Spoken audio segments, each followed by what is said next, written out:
Yeah, my name is Ryan Hinchey. I'm a developer at American Express. Been working on a decent amount of performance work there lately, and I've been diving into these APIs that you can find in most browsers now. So I just want to give a talk on what they are and some ways you can use them. So when we look at performance and specifically, web app performance, thinking about these, the metrics that you track in your application, it's important to kind of take a step back and look at actually what you're tracking and what they mean to you. If you've built apps on the web, a lot of times you'll get asked like how fast is the page load, what metrics tell us when someone can actually see the page, like you might be tracking window.onload, and for your application, like what does that even mean to you, what's shown to a user at that particular time. And does the way we track performance, align with how people actually perceive our application's performance? We want to try our best to make sure that when we're looking at performance, we're thinking about our users, and we are communicating our metrics and how our application performs in a very clear and honest way to other developers and other people on our team. And performance is really important. So the performance is the foundation of good UX and accessibility. So a fast-performing site is great for users, and no one likes to be sitting around on a slow app. And accessibility, while there is a ton that goes into that, if you have a slow app, that just ruins it completely for people who might be trying to access it via screen reader. And it brings real business value. So there's a great website, just plugging WPO stats right there. I'm not sure if people are familiar with it, but if you're working on performance and you're looking for case studies about big brands, sites like Pinterest and Twitter and those companies who worked on performance and brought meaningful impact, they have amazing case studies and stats about trying to improve their performance. And as developers, we have good intentions and we want to build the fastest experiences possible, and we can only do that through measurement. And we need to be able to measure our applications and the various bits that go into performance. It's not just how fast our page loads. There's a lot of more other things to track when you're building an application of any sort of complexity. But ambiguity in tooling and sometimes process just get in the way. Whether you're at a startup or a large company or building your own project, sometimes you might be looking at your performance and you're not quite sure what to track or what to measure, and it can just seem really daunting. And what we need is a standard way to collect and communicate performance metrics across applications, devices, and browsers. It's important to consider all the ways your users interact with your application. And so when looking at a standardized way to track performance, the browsers now have a few really great APIs and techniques you can use to look at this information over time. It's basically just a spec that gives developers a standard way to measure the performance of your application. And the beauty of it is it works across most modern desktop browsers and mobile browsers that your application would work on. So pretty much everything that you'll see in this talk works across browsers, and anything that's specific to a certain browser, I've tried my best to kind of outline where that might be. So if you were to go to any browser and just type in window.performance in the console and press enter, you'd see something like this. It's a big object with a ton of different pieces of information on it. The first is, this is only in Chrome, but this is an object that is showing you how much memory your JavaScript is taking up in the browser, and this is something that will change over time. So as maybe you're lazy loading a component or something like that, these numbers are changing as people interact and use your application. The next thing is the navigation. This is actually deprecated and will be being updated soon, but it's trying to track how many redirects it took to get to your application, things like that. I haven't used this too much, but it's there if you wanted to look into it. This here is hilariously named on resource timing buffer full, which is just a mouthful, and I don't know why they chose not to camel case that, but basically, you can set that equal to a function, and we'll see that later. The browser is trying to through these APIs, trying to keep track of a lot of data for you. And sometimes the browser's allocated memory for that data reaches its limit, and it wants to tell you about it so you can hopefully handle it and not potentially crash your app, so you can hook into this. The time origin, this is only available in Chrome and Firefox. If you were to look below in this timing object at navigation start, you'd see they're pretty much the same. And so I usually stick with using navigation start.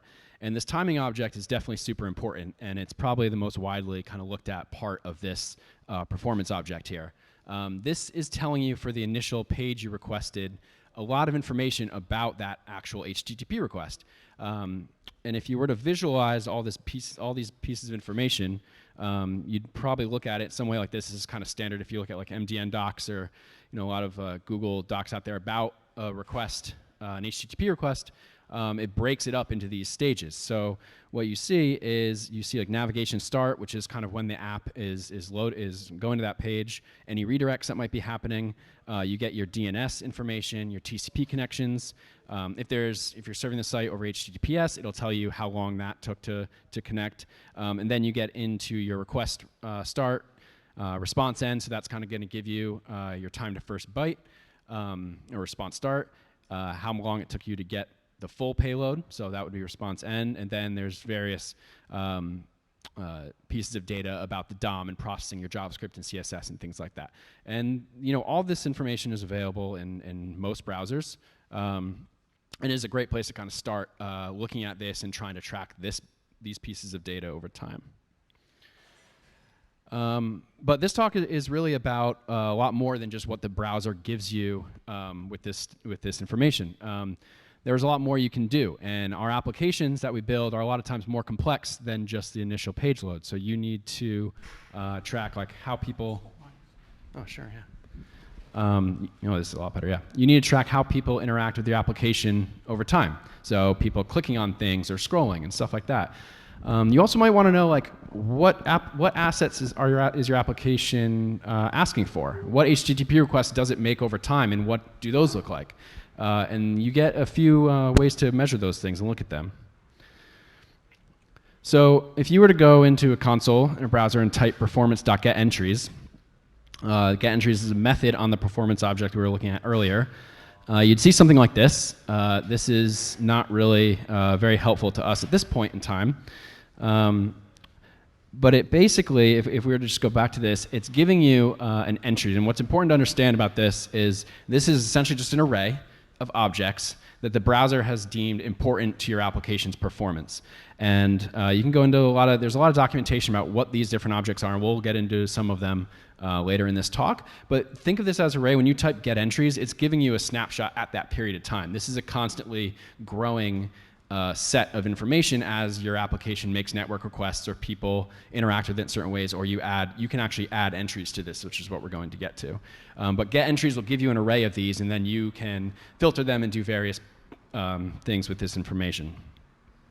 And what we want to do is we want to track custom metrics, right? So the user timing API that browsers give you really is about tracking things specific to your application. And that involves you having to write some code to hook into these and put data into those performance entries.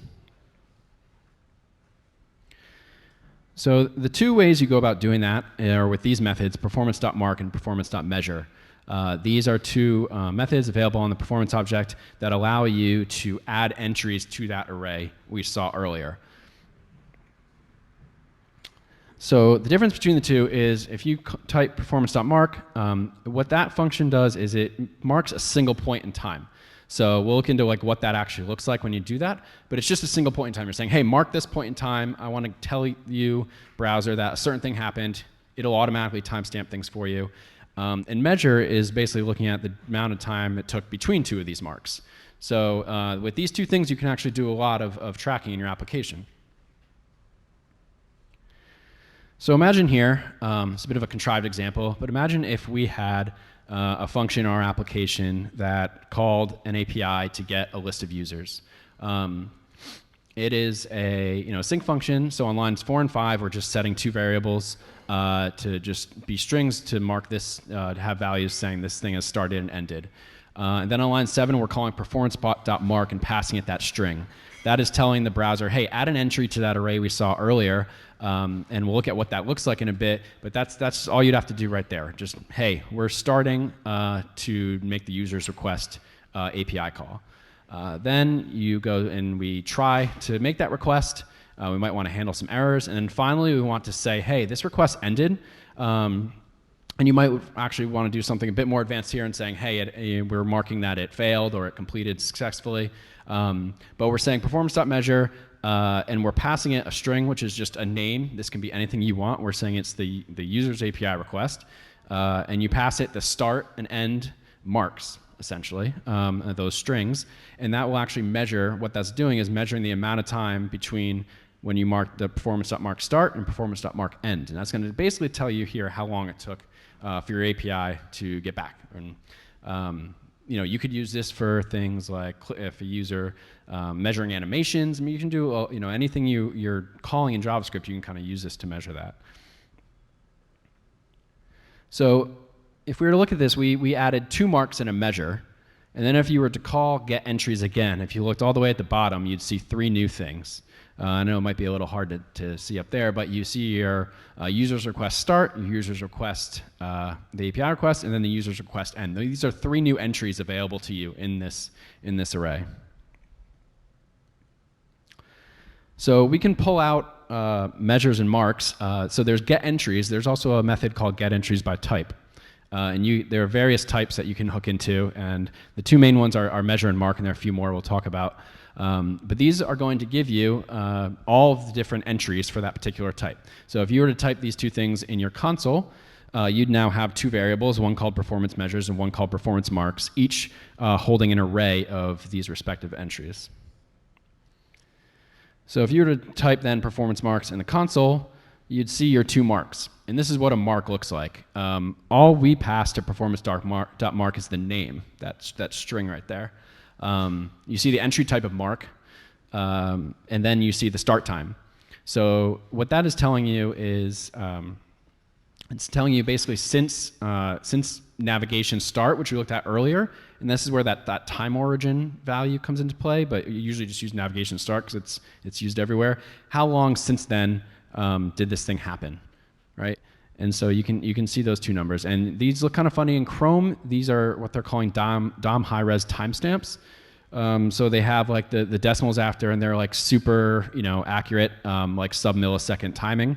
That is only available in Chrome, and it's really, you don't really have to, in Firefox it would just say 16959, which is totally accessible or reasonable. It wouldn't have the decimals after it. And if we were to look at the measure, there's 1 entry there because we only called measure once. And that's the name we passed it with an entry type of measure, and it calculated our duration for us. So that's the amount of time that elapsed between the start and the end marks there. And it also gives us the start time. So that start time is the time of the first mark that you passed in. So what you can do is you can say, hey, at this time, this thing happened and it took this long. And that can be really helpful to look at. The other cool thing you can do with performance.measure is we're looking at a little earlier in that in the performance.timing object. It gave us all these information like connect end, connect start, navigation end, or navigation start, and a bunch of other information. You can use one of those strings to pass into measure. So if, let's say I had 1 mark that was like, hey, user clicked a button to purchase something on my site, I could pass it load event end to performance.measure, and that would tell me, hey, how long since after the load event end fired did a user click on this thing to buy? And it would tell me how long that took. To do this previously, you might set like something in your state or like on the window, like the user clicked this, and then you do like, or you have your timestamps and you calculate the difference between those, and it just gets a little hairy. This is just a really nice API to be able to do that in a nice way. And that's the gist of the user timing API. It is the beauty is it's available in like most browsers that we're going to be building for. Let's move on to the resource timing API. So we saw that get entries by type, and we looked at mark and measure. You can also pass it a type of resource, and this is when we first looked at that get entries array, and there was a bunch of stuff in there.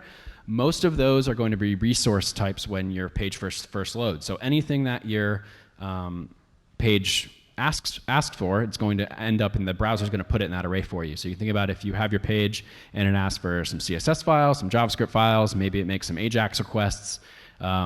Those are all going to be in here, and then you get a lot of information about those particular requests. So if we were to look at these resource entries and we were to type this into our console and then inspect that resource entries variable, we'd see something similar to what we saw with get entries at the beginning, a huge array of objects. And this is what one of those looks like.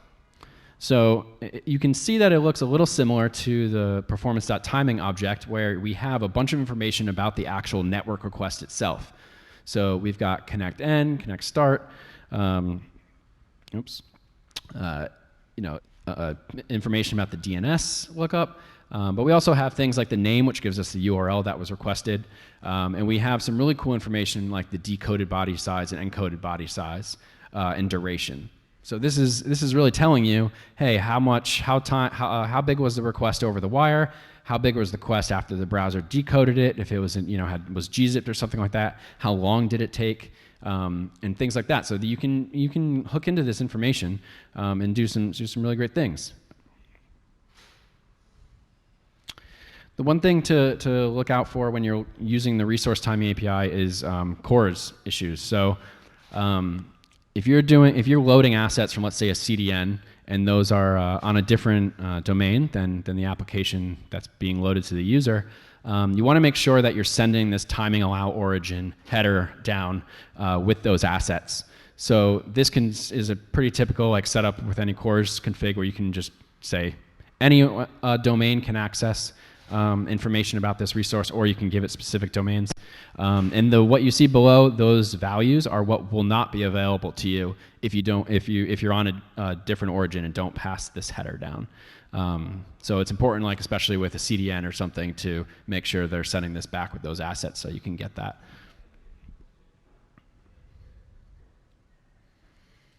And that's the resource timing API. These are really pretty simple APIs that the browser gives you to use.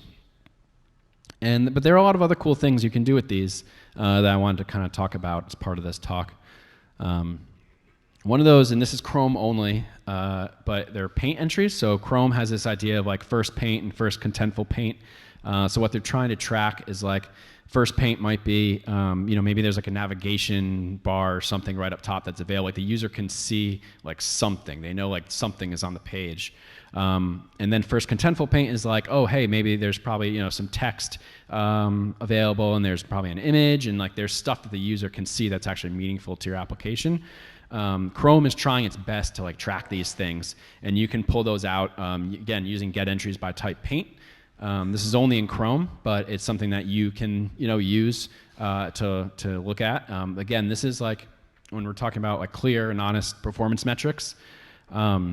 You want to make sure usually when I'm looking at these, I try to have a true visual representation of what the site looked like at this period of time, and Chrome can give you that. It can give you a snapshot of what your site actually looked like, because people might start looking to say, oh, first paint is fine for us, that's what we care about, the first paint. But if your site's just showing a nav bar, what's the point? So you want to make sure that you are looking at what Chrome is actually deeming to be a first paint and first contentful paint before you really look into these metrics too heavily.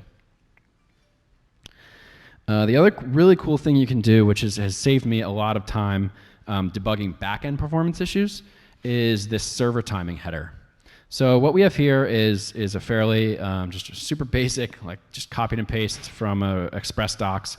But on line 6, we add a certain header called server timing.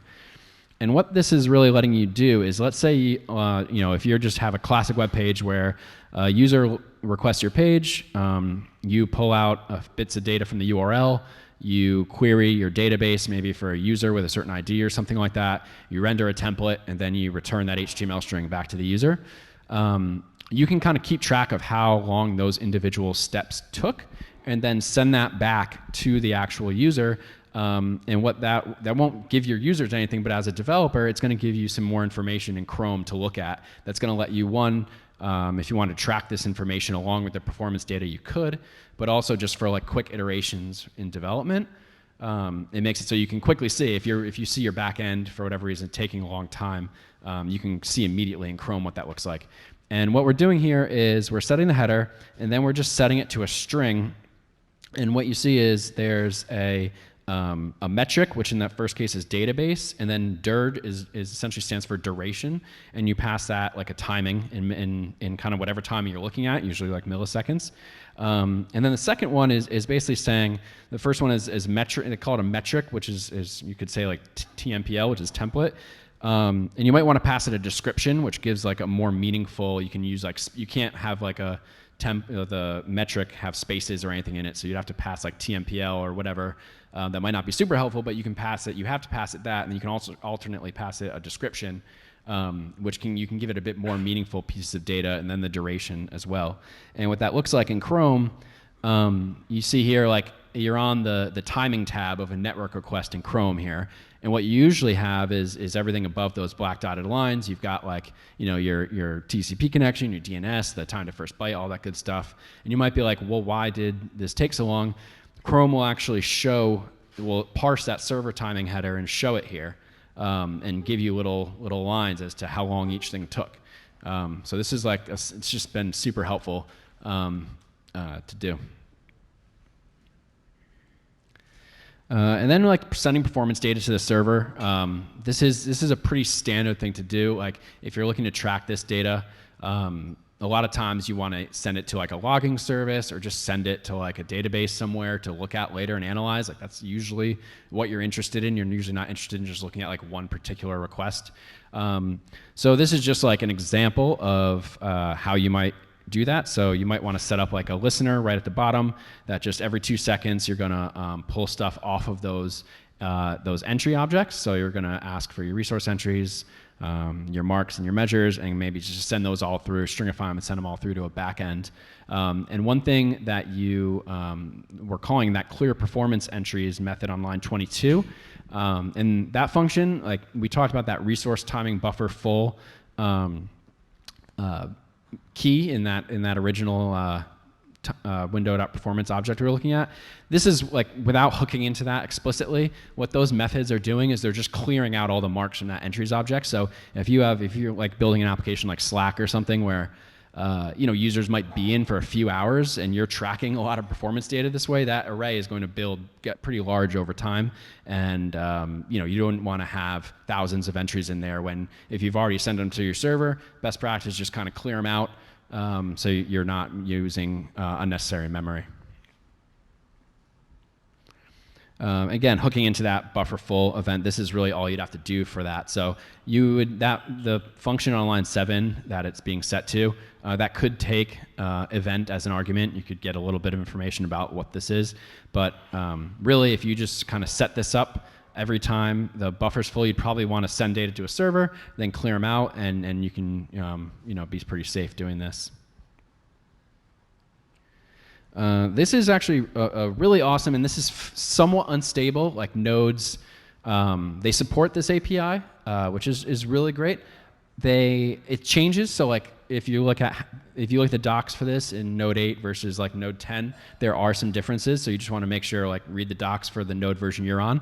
But they pretty much will always give you mark and measure, and then there's this performance observer, which is probably going to be the future of these things. It is somewhat well supported, both in the browser and in Node, but it basically allows you to like listen to these entries instead of like setting up an interval to check if there's new ones, and then sending those to a server. You can just like get notified when new ones come into that object, and then just send them off to a server or wherever, and you don't have to like have like a ugly interval kind of looking at them all the time.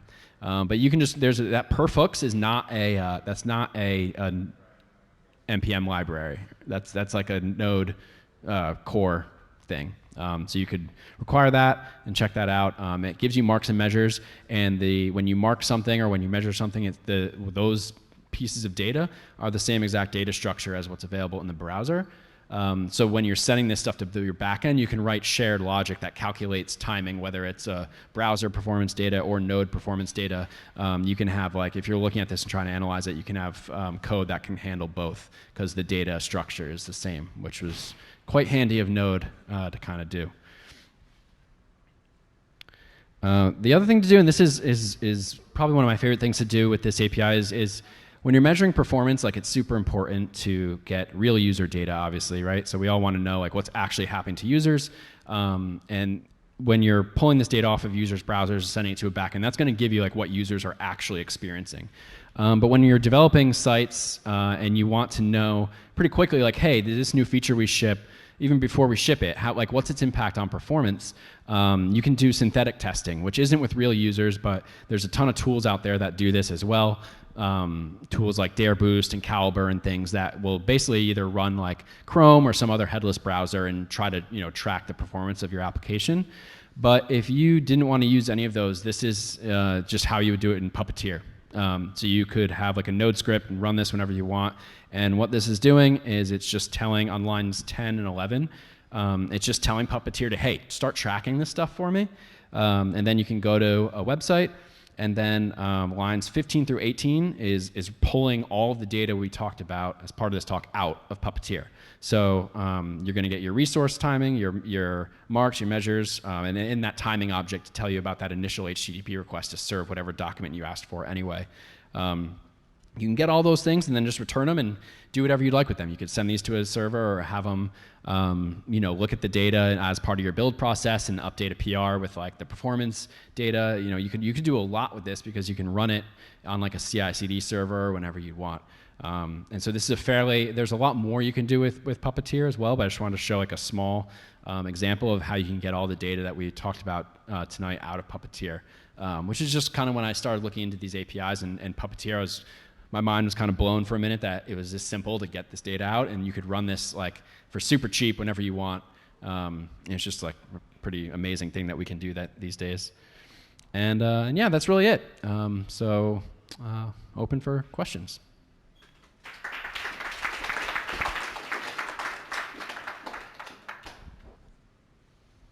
Yeah, here. Oh, thank you. Question? You mentioned a lot of different resources, APIs, and I'm just curious if there's if you have a list providing all these different solutions that you've offered. It was kind of dense for myself, but I would like to go through that if possible. Mm-hmm. Yeah, so like Mozilla Developer Network, okay. If you just type Performance API MDN into Google, they have pretty much everything you could possibly want, and they're really good about outlining which things are available in what browsers, and so yeah. Lots of great information. Just it might help to understand, is there a benchmark in terms of what you're looking? I mean, like how many seconds are you typically looking at trying to deliver that page, or how many milliseconds? And I mean, do you look, if you know there's more of a you're getting more lag in the back end? I mean, it's very abstract, but if there's any sort of benchmarks you have of like where where to look to try to tune performance. It's definitely, the short answer is like it depends. It's very application specific. Ideally, there's a lot of like that WPO stats website I mentioned earlier that has a lot of great information about when users start like not paying attention or leaving applications. And really, you ideally want to get people something in like 200 milliseconds or less. But when you're actually going to measuring your performance, that is something that like you or your team really have to talk about and set like goals for, right? So if you are building an application that is definitely going to be used a lot on mobile, maybe in like countries where the network might not be super great or the CPU processing power on devices is low, you're going to have different benchmarks than if you're building something for like Slack, where you can rest reasonably assured that people will be on a pretty high power connection on a decent computer. It's obviously a generalization, but it really just depends. But like the benefit of these tools is that it can get you looking at that data very quickly. Yeah. Any other questions? Cool. Thank you.